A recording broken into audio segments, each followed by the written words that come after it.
name as Bernal. These are my recordings. The throng of Thuringian Thermometers. The throng of thermometers from the Thuringian Thermometer Fox arrived Thursday. There were 1,033 thick thermometers, though instead of 1,033 thin thermometers, which was 3 thermometers fewer than the 1,036 we were expecting, not to mention that they were thick ones rather than the thin ones. We thoroughly thought we had ordered 1,036, not 1,033 thermometers, and asked the Thuringian Thermometer Fox to reship the 3 thermometers rather than 1,036 and promised to replace the thick thermometers with thin thermometers. This is my second recording. A surly sergeant. A surly sergeant saw an insolent sailor Sam, a surly sergeant from Cisco, Texas, saw a sailor sit silently on a small seat reserved for youngsters. He stayed for several minutes while thoughts swarmed around. Sam asked the sailor to cease and desist, but he sneered in his face. Sam was so incensed that he considered it sufficient incentive to sack the sailor. The sailor stood there for a second, astonished, and then strolled away. Sam was perplexed but satisfied, and the thoughts scampered like ants over to the seesaw. The next is All Well That Ends Well.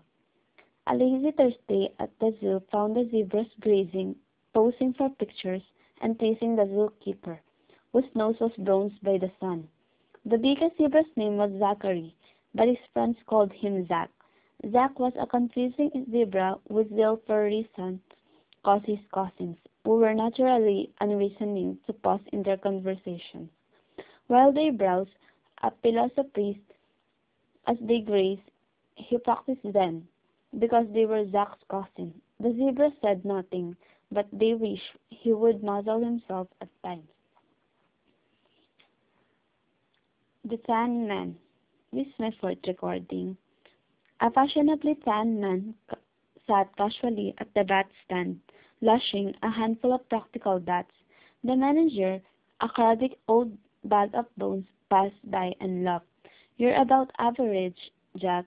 Can't you lush faster than that?" Jack had had enough, so he clambered to his feet and lashed bats faster than any man had ever lashed bats. As a matter of fact, he lashed bats so fast that he seemed to dance. The manager was aghast. "Jack, you're a master bat lasher," he gasped. Satisfied at last, Jack sat back and never lashed another bat. This is my last recording. A lot of long, hot walks in the garden. John was not sorry when the boss called off the walks in the garden. Obviously, to him, it was awfully hot, and the walks were far too long. He had not thought that walking would have got on the way it did, and he found the policy from the onset. At first, he thought he could talk it over the law office and have it quashed, but a small obstacle halted that thought. The top lawyers always bought coffee at the shop across the lawn, and they didn't want to stop on John's account. John's problem was not office politics, but the office policy. He resolved the problem by bombing the garden. The next is Peter Piper, my tongue twister. Peter Piper picked a peck of pickled pepper. Did Peter Piper pick a peck of pickled pepper?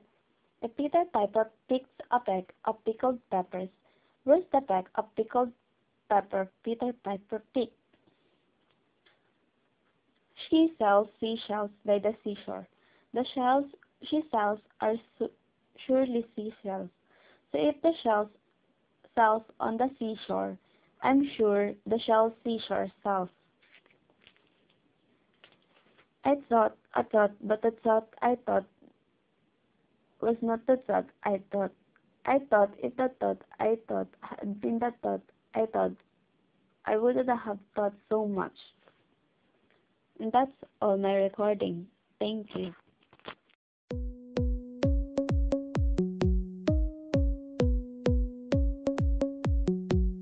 Well, it's on my mind. I'm